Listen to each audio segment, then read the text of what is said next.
ಇನ್ನು ಬಳ್ಳಾರಿ ಪಾಲಿಕೆ ಸದಸ್ಯೆ ಪತಿಯಿಂದ ಬಡವರಿಗೆ ಮಹಾ ವಂಚನೆಯಾಗಿದೆ. ಸೈಟ್ ಕೊಡೋದಾಗಿ ಬಡವರಿಂದ ಹಣ ವಸೂಲಿ ಆರೋಪ ಕೇಳಿಬರ್ತಾ ಇರುವಂತದ್ದು. ಕಾಂಗ್ರೆಸ್ ಸದಸ್ಯೆ ಉಮಾದೇವಿ ಪತಿ ಶಿವರಾಜ್ ಈ ರೀತಿಯಾಗಿ ವಂಚನೆಯನ್ನು ಮಾಡಿರುವಂತ ಆರೋಪ ಕೇಳಿಬಂದಿದೆ. ಸರ್ಕಾರಕ್ಕೆ ಸೇರಿದಂತ ಹಳ್ಳದ ಜಾಗ ಒತ್ತುವರಿ ಮಾಡಿಕೊಂಡು ಈ ಐನಾತಿ ಮೋಸ ಮಾಡಿದ್ದಾನೆ ಜನತೆಗೆ. ಬಳ್ಳಾರಿ ಪಾಲಿಕೆ ಸದಸ್ಯೆ ಪತಿಯಿಂದ ಬಡವರಿಗೆ ಮಹಾ ವಂಚನೆಯಾಗಿದೆ.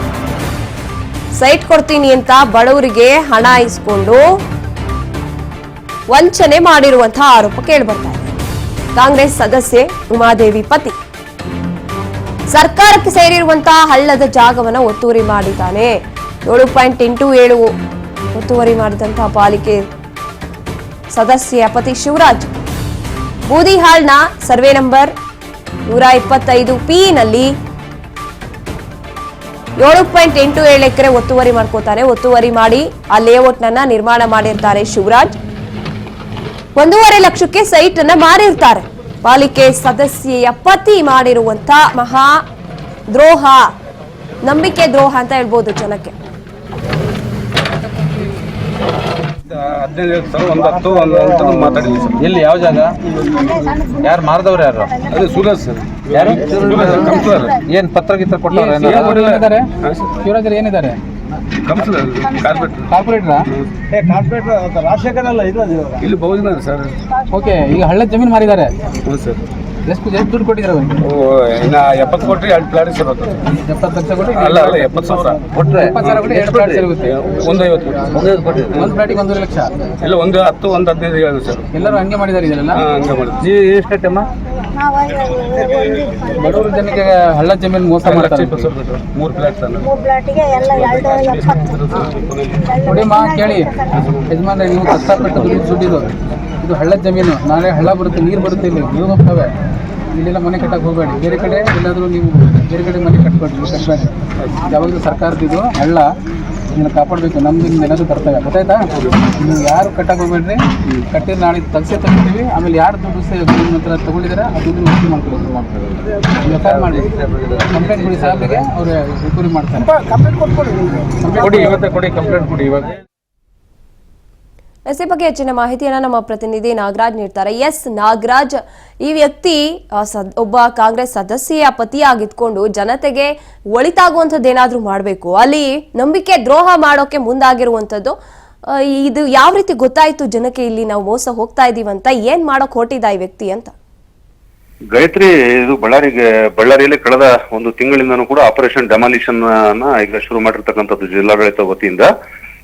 ಈ ಒಂದು ಜಿಲ್ಲಾಡಳಿತದ ಏನು ಒಂದು ತಂಡ ಇದೆ, ಇದು ಸರ್ಕಾರಿ ಭೂಮಿಗಳನ್ನ ಯಾರ್ಯಾರು ಅತಿಕ್ರಮಣ ಮಾಡ್ಕೊಂಡಿದ್ದಾರೆ ಇಂಥವುಗಳನ್ನ ಒಂದು ರೆವೆನ್ಯೂ ಟೀಮ್ ಅನ್ನ ಬಿಟ್ಟು ಪತ್ತೆ ಹಚ್ಚಿದ ಸಂದರ್ಭದಲ್ಲಿ ಬಳ್ಳಾರಿಯ ಮಹಾನಗರ ಪಾಲಿಕೆಯ ಕಾರ್ಪೊರೇಟರ್ ಉಮಾದೇವಿ ಏನಿದ್ದಾರೆ, ಅವರು ಮತ್ತು ಅವರ ಗಂಡ ಸುಮಾರು 7 ಎಕರೆಗೂ ಹೆಚ್ಚು ಒಂದು ಭೂಮಿ, ಸರ್ಕಾರಕ್ಕೆ ಸೇರಿದಂತ ಭೂಮಿ, ಇದು ರಾಜಗಾಲುವೆ ಮತ್ತು ಹಳ್ಳ ಸರ್ಕಾರಿ ಜಮೀನನ್ನ ಇವರು ಒತ್ತುವರಿ ಮಾಡಿಕೊಂಡು ಅದರಲ್ಲಿ ಇವರು ಒಂದು ನಿವೇಶನಗಳನ್ನ ಹಾಕೋದ್ರ ಮೂಲಕ ಇವತ್ತು ಅಲ್ಲಿರ್ತಕ್ಕಂತಹ ಬಡ ಜನರಿಗೆ, ಕೂಲಿ ಕಾರ್ಮಿಕರಿಗೆ, ಅವರುಗಳಿಗೆ 1.5 ಲಕ್ಷ, 2 ಲಕ್ಷ, 3 ಮತ್ತು 5 ಲಕ್ಷಗಳಿಗೂ ಒಂದೊಂದು ಸೈಟ್ಗಳನ್ನ ಇವರು ಬಿಕರಿ ಮಾಡಿರ್ತಕ್ಕಂಥದ್ದು. ಆದ್ರೆ ಅವ್ರಿಗೆ ಯಾವುದೇ ರೀತಿಯ ಒಂದು ದಾಖಲೆಗಳನ್ನ ಕೊಟ್ಟಿರೋದಿಲ್ಲ. ನಾವು ಸರ್ಕಾರದಿಂದ ಏನು ಅಕ್ರಮ ಸಕ್ರಮದಲ್ಲಿ ಬಂದಂತ ಸಂದರ್ಭದಲ್ಲಿ ನಿಮಗೆ ನಾವು ಫಾರಂ 2 ಅನ್ನ ಕೊಡಿಸ್ಕೊಡ್ತೇವೆ ಅಂತ ಹೇಳ್ಬಿಟ್ಟು ಅವ್ರಿಗೊಂದು ಭರವಸೆಯನ್ನ ಕೊಟ್ಟು ಅವರಿಂದ ಒಂದು ಹಣವನ್ನ ಪಡೆದಿರ್ತಕ್ಕಂಥದ್ದು. ಯಾಕಂದ್ರೆ ಅವ್ರ ಮನೆಯಲ್ಲಿ ಈ ಹಣವನ್ನ ಪಡೆಯತಕ್ಕಂಥ ಸಂದರ್ಭದಲ್ಲಿ ಇವ್ರು ಯಾವುದೇ ಅವ್ರಿಗೊಂದು ದಾಖಲೆಗಳನ್ನು ಕೊಡದೆ ಹಿನ್ನೆಲೆಯಲ್ಲಿ ಅವರು ಒಂದು ಹಣ ಕೊಡ್ತಕ್ಕಂಥದ್ದನ್ನ ಅವರು ಒಂದು ರಹಸ್ಯ ವಿಡಿಯೋ ಮಾಡೋದ್ರ ಮೂಲಕ ತಮ್ಮಲ್ಲಿ ಸಾಕ್ಷಿಯಾಗಿ ಇಟ್ಕೊಂಡಿದ್ರು. ಇವತ್ತು ಜಿಲ್ಲಾಡಳಿತ ಬಂದು ಅದನ್ನ ತೆರವು ಮಾಡಿದ ಸಂದರ್ಭದಲ್ಲಿ ಸಂಬಂಧಪಟ್ಟಂತ ಏನು ಶಿವರಾಜ್ ಇದ್ದಾರೆ, ಉಮಾದೇವಿ ಕಾರ್ಪೊರೇಟರ್ ಅವರ ಗಂಡ, ಅವರು ಸ್ಥಳಕ್ಕೆ ಬರಲಿಲ್ಲ. ಆಗ ಬಡವರು ಬಂದಂತ ಏನು ಜಿಲ್ಲಾಡಳಿತದ ಮುಂದೆ ತಮ್ಮ ಒಂದು ಅಳವನ್ನ ಹೇಳ್ಕೊಂಡ್ರು. ಅದಾಗ ಅವರು ಇಲ್ಲ, ಇದು ಸರ್ಕಾರಿ ಭೂಮಿ ಇದೆ ಅಂತ ಹೇಳಿ ಎಲ್ಲ ತೆರವು ಮಾಡಿ ಈಗ ಅಲ್ಲಿ ಸರ್ಕಾರದ ಆ ಭೂಮಿ ಸರ್ಕಾರಕ್ಕೆ ಸೇರಿದ್ದು ಅಂತ ಹೇಳಿ ಈಗ ಒಂದು ಫಲಕವನ್ನ ನೆಟ್ಟಿರ್ತಕ್ಕಂಥದ್ದು.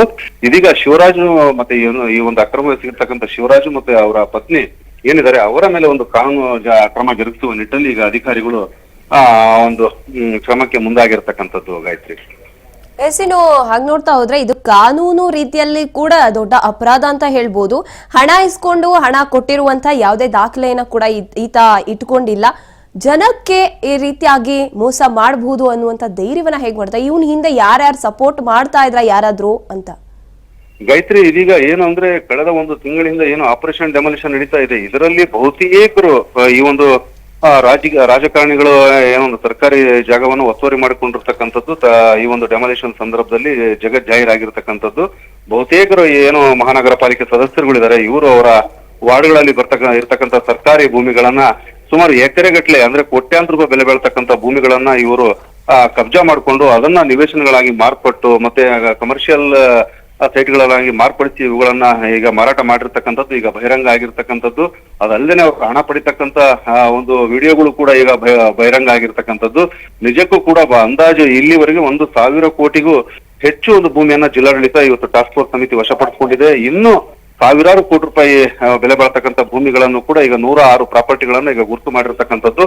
ಇದರಲ್ಲಿ ಬಹುತೇಕ ಆಡಳಿತ ಪಕ್ಷ ಮತ್ತು ವಿರೋಧ ಪಕ್ಷದ ಪ್ರಮುಖ ರಾಜಕೀಯ ಮುಖಂಡರುಗಳು ಇದರಲ್ಲಿ ಭಾಗಿಯಾಗಿರ್ತಕ್ಕಂಥದ್ದನ್ನ ಈಗ ಜಿಲ್ಲಾಧಿಕಾರಿಗಳ ತಂಡ ಒಂದು ಪತ್ತೆ ಹಚ್ಚಿರ್ತಕ್ಕಂಥದ್ದು. Gayatri, yes, thank you Nagaraj ನಿಮ್ಮೆಲ್ಲ ಮಾಹಿತಿಗಾಗಿ.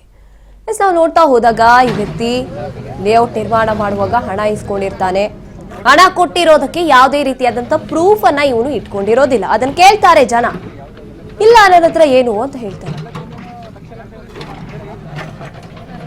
ಕಟ್ಕೊಂಡಿದ್ದೀವಿ ಸರ್, ಎಲ್ಲ ಕೆಡವಿದಾರೆ. ನಾವು ಏನ್ ಮಾಡ್ಬೇಕಂತ ಅರ್ಥನೇ ಆಗ್ತಿಲ್ಲ. ನಮಗೆ ನಷ್ಟ ಪರಿಹಾರ ಕಟ್ಟಿಕೊಟ್ರೆ ಎಲ್ಲ ಬೇರೆ ಕಡೆ ನೋಡ್ಕೊಂತೀವಿ ಸರ್. ಹಿಂಗೆ ಆದ್ರೆ ನಮ್ಗೆ ಆಗಂಗಿಲ್ಲ, ಬದುಕಕ್ಕೂ ನಮ್ಗೆ ಆಗ್ತಾ ಇಲ್ಲ ಸರ್. ಮುಂದೆ ಏನ್ ಮಾಡ್ಬೇಕನ್ನೋದು ಅರ್ಥನೇ ಆಗ್ತಾ ಇಲ್ಲ ಸರ್. ಸಾಲಗಾರರು ಎಲ್ಲ ಬಂದು ನಮ್ಮ ಮನೆ ಹತ್ರ ಕೂತಿದ್ದಾರೆ, ಪರಿಸ್ಥಿತಿ ಹಿಂಗಾಗಿದೆ ಅಂತಂದು ಯಾರಿಗೆ ಸಮಾಧಾನ ಹೇಳ್ಬೇಕು ನಮ್ಗೆ ಅರ್ಥನೇ ಆಗೋಲ್ಲ ಸರ್. ಬಡ್ಡಿ ಹಂಗ ತಂದ್ಕೊಂಡು ಕಟ್ಕೊಂಡಿದೀವಿ, ಎಲ್ಲ ಸಾಲ ಮಾಡ್ಕೊಂಡು ನಮಗೆ ಹೆಸರಕ್ಕ ದುಡಿಯಕನ ಶಕ್ತಿ ಇಲ್ದಂಗ ಆಗ್ಬಿಟ್ಟಿದೆ.